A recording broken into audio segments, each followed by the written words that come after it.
Kalian penderita penyakit diabetes atau ada saudara kalian yang menderita penyakit diabetes? Simak video ini sampai habis ya, karena di video ini aku akan menjelaskan bagaimana sih cara minum beberapa obat diabetes yang baik dan benar. Oleh karena itu, tonton video ini sampai habis ya. Yang pertama adalah obat dari golongan biguanid. Contohnya adalah metformin. Obat metformin ini dia bekerja dengan cara mengurangi produksi glukosa di hati dan juga meningkatkan sensitivitas insulin. Seperti kita ketahui bahwa insulin itu berperan penting yaitu dalam membantu penyerapan glukosa dari darah ke dalam sel. Jadi jika insulin itu meningkat sensitivitasnya, maka kadar gula di dalam darah yang tinggi bisa menjadi turun dan kembali normal. Lalu bagaimana cara minum yang tepat untuk metformin yang merupakan golongan biguanid? Cara minum yang tepat adalah bersamaan dengan makan atau sesudah makan. Mengapa? Hal ini tuh dilakukan untuk mencegah adanya efek samping yang sering muncul, yaitu seperti kembung, mual, sakit perut, atau bahkan diare. Jadi disarankan minum metformin saat makan atau sesudah makan ya. Nah, untuk dosisnya itu tergantung dari tingkat keparahan dari pasiennya. Jadi harus disesuaikan dan itu harus sesuai dengan resep dokter. Biasanya adalah sekitar 1 sampai 3 kali sehari untuk dosis metformin.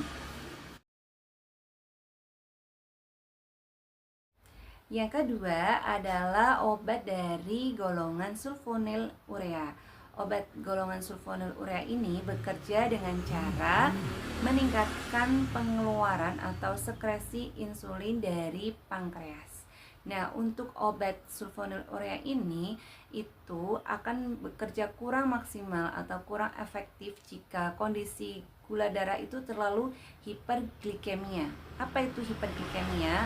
Yaitu merupakan kondisi di mana kadar gula darah itu terlalu tinggi. Jadi, oleh karena itu disarankannya diminumnya adalah sebelum makan. Nah, namun poin penting yang perlu diketahui bahwa golongan sulfonylurea yang bekerja dengan cara meningkatkan pengeluaran insulin dari pankreas itu memiliki efek samping yang paling sering adalah terjadinya hipoglikemia atau kondisi di mana gula darah itu menjadi terlalu rendah atau bahkan di bawah normal ya. Jadi penderitanya itu bisa menjadi lemas, keringat dingin, pingsan atau bahkan yang lebih dari itu.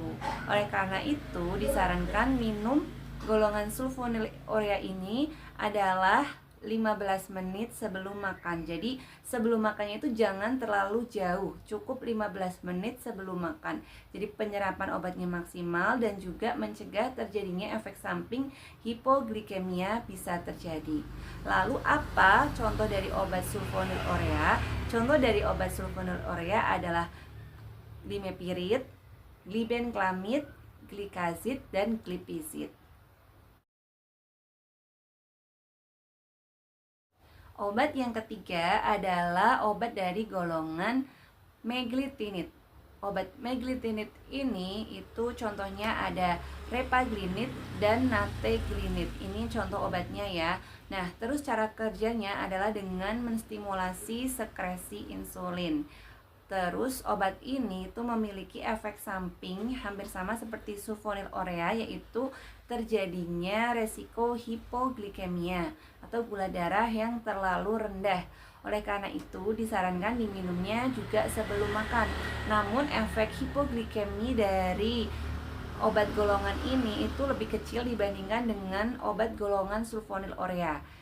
Ini disarankan diminumnya 30 menit sebelum makan ya. Obat yang keempat adalah obat golongan penghambat alfa glikosidase.